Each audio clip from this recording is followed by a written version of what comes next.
Eu sou Cristine, eu sou artista, professora de artes e psicóloga. E para essa oportunidade de hoje, eu meio que criei esse pequeno objeto. Eu parto aqui da espada de São Jorge, que é uma planta que sempre teve muito na minha casa, desde pequena até os dias de hoje, ainda tem na casa dos meus pais, enfim. Mas a ideia é justamente inverter e deixar que o que seja plantado sejam as folhas e o que esteja à mostra sejam as próprias raízes, porque isso me diz muito do que é a identidade. É realmente a nossa forma de vestir, as nossas raízes, a nossa forma de escancarar para o mundo de onde a gente veio, qual é o nosso lugar, de onde a gente fala, onde é que a gente pertence. Claro que, inicialmente, eu gostaria de agradecer a oportunidade de estar participando aqui desse projeto tão maravilhoso, que traz essa oportunidade de estar falando sobre um tema que é tão importante para a gente em termos de construção e de desenvolvimento pessoal e também em termos artísticos de expressão, né? De uma forma geral, até o momento, eu acho que eu consigo definir essa identidade como algo que nos diferencia dos outros, ao mesmo tempo em que nos aproxima deles, né? Porque, afinal de contas, nós somos seres que são políticos, são micropolíticos, se organizam em grupos sociais, né?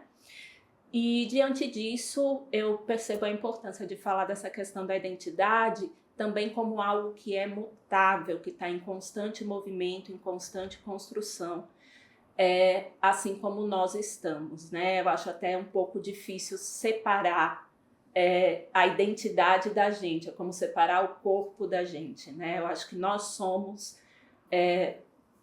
essa identidade, nós somos esse corpo, nós somos essa pessoa que se coloca no mundo da forma que se coloca.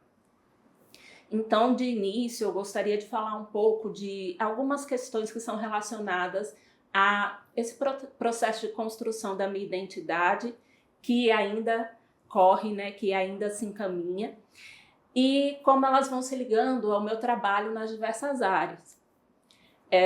Eu nasci numa família de nordestinos, porém eu nasci em São Paulo. Meus pais se mudaram para lá como uma forma de ter melhores condições de trabalho e também de fugir de familiares que não aprovavam tanto o relacionamento deles. E aí lá eles construíram a sua família antes de já, depois de 20 e poucos, 30 anos, retornarem para sua cidade natal. E esse retorno para Natal, ele aconteceu quando eu tinha 15 anos. Né? Não foi um retorno pacífico de minha parte, até pelo momento, né, que esse momento do adolescer pelo qual eu passava, que é um momento de construção e de busca por identidade, por diversas referências já mais para fora da família, né, para fora desse espaço mais nuclear. E tudo isso estava acontecendo num contexto X, com um sotaque X, com um estilo musical X, uma forma de se vestir, enfim, diversos comportamentos que eram mais característicos daquele lugar, e eu estava me mudando para outro que era bruscamente diferente. Então isso causou uma série de ruídos assim, né, nessa construção identitária e de conflitos que foram realmente acontecendo enquanto eu buscava compreender qual era o meu lugar no mundo e como a identidade que vinha se construindo lá, ela foi também se unindo a diversas coisas daqui e como as coisas daqui do Nordeste, elas já eram sentidas assim de forma mais orgânica, como se realmente eu já tivesse vivido aquilo.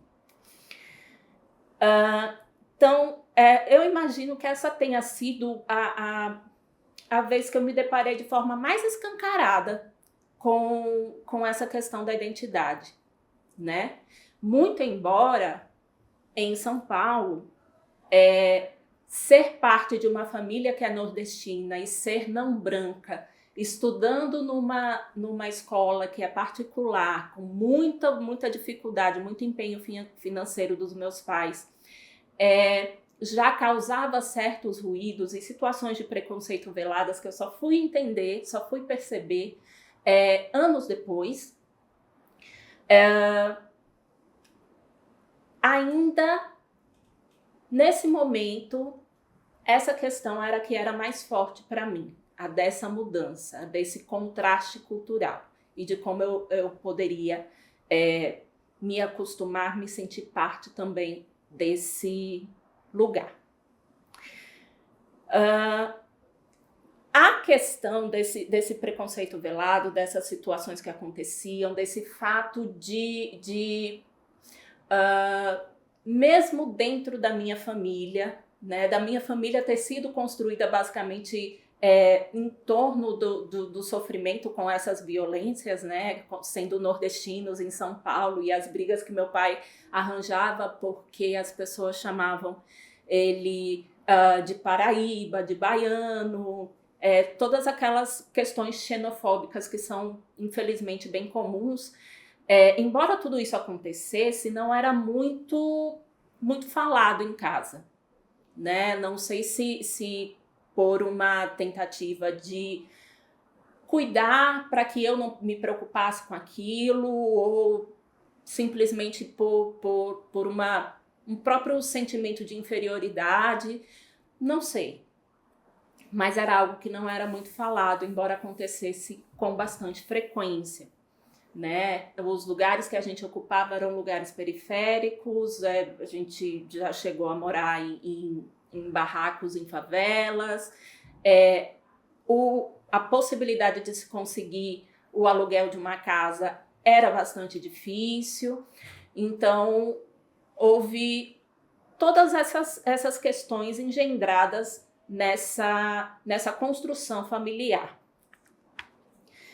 Minha família também tinha uma influência bastante religiosa, de várias religiões, em momentos da Umbanda, em momentos do Espiritismo, em outros momentos do catolicismo. Inclusive, a casa que a gente foi morar só foi possível ser comprada por nós, porque era uma casa que era um terreiro de Umbanda anteriormente. Então, a gente passou a habitar aquele espaço e lidar com as questões que isso trazia para as pessoas do bairro. Então, diante disso, pouco tempo mais tarde, a minha escolha pela graduação de teatro foi a minha vez de romper com essas questões, né? Havia muita preocupação da minha família com relação à escassez de trabalho, à natureza do trabalho, e foi um momento em que eu realmente abandonei tudo em nome de algo que para mim era da ordem do desejo. Então, eu confrontava meus familiares de forma a perguntar assim, poxa, eu danço desde os meus 6 anos de idade. Foram vocês que plantaram essa semente em mim. Eu já com os meus 18 anos, ainda com a mudança de estado, continuei dançando. Vocês esperavam que eu fizesse o quê? Eu tive uma grande surpresa quando eu comecei a experienciar essa manifestação cultural, a perceber aquelas músicas, aquelas letras, a forma de se movimentar e ver que aquilo parecia natural para mim, como se eu já tivesse feito antes, como se fosse algo que eu já tivesse sentido em outro momento. E isso me deixou bastante eufórica, tanto que quando eu cheguei em casa fui contar para minha mãe e aí a surpresa aumentou mais ainda, porque ela se levantou, começou a relembrar algumas músicas e alguns movimentos, e enquanto ela me contava sobre o meu avô, pai dela, que quando mais jovem era, enfim, como ela chama, cantador. Então ele, por exemplo, em momentos assim de fim de semana, ele contava que as casas eram bastante distantes uma das outras.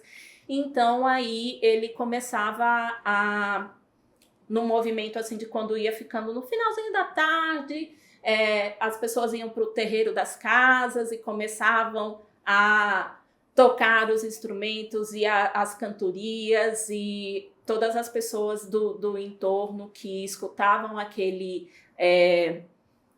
cantar vinham chegando com 1 hora e meia, já estava todo mundo ali dançando e dividindo aquela experiência, aquele momento de fruição.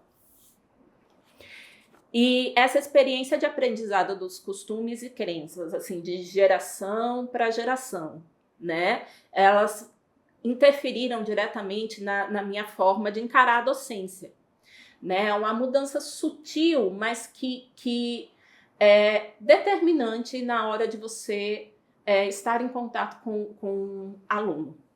Então, para mim, o professor ele acaba sendo realmente essa figura de uma geração mais antiga que tem por função apresentar para a criança o universo de conhecimentos que foram acumulados pela sociedade até então, né? E nisso está justamente a minha forma de encarar a docência, né? Então, isso muitas vezes, dando aula de dança, deixa de lado questões que são relacionadas mais à técnica para trazer à tona questões que são mais ligadas à própria criatividade e à própria experiência daquele momento, de como a criança sente aquele momento. E aí eu fui me deparando com diversas danças populares e com outras questões que foram surgindo também, como o fato da minha bisavó, se eu não me engano, mãe do meu pai, dela ter sido uma indígena que foi capturada, foi mantida em cativeiro até que ela se comportasse da maneira que meu avô queria que ela se comportasse, para poder viverem juntos e criarem a sua família. Também características e influências indígenas pela parte do meu pai, dos meus bisavós e dos meus tataravós.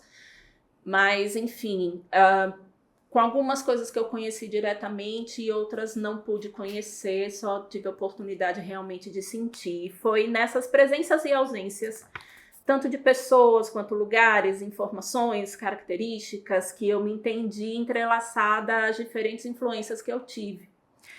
Meu sotaque, que era mais paulista às vezes, mais nordestino outras vezes, as características físicas que me permitem apenas dizer que eu sou não branca, as experiências de preconceito veladas que por muito tempo passaram despercebidas.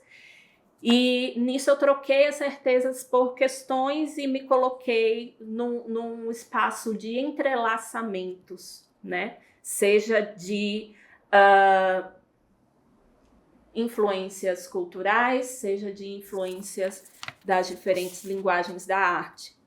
E aí vieram obras como Branco no Preto, Ritual Intensivo de Tradição Imediata, Manifesto da Fome, influenciada por artistas como Guillermo Gomes Penha, Ana Mendieta, o Teixier, para investigar que lugar eu, não branca, ocupo.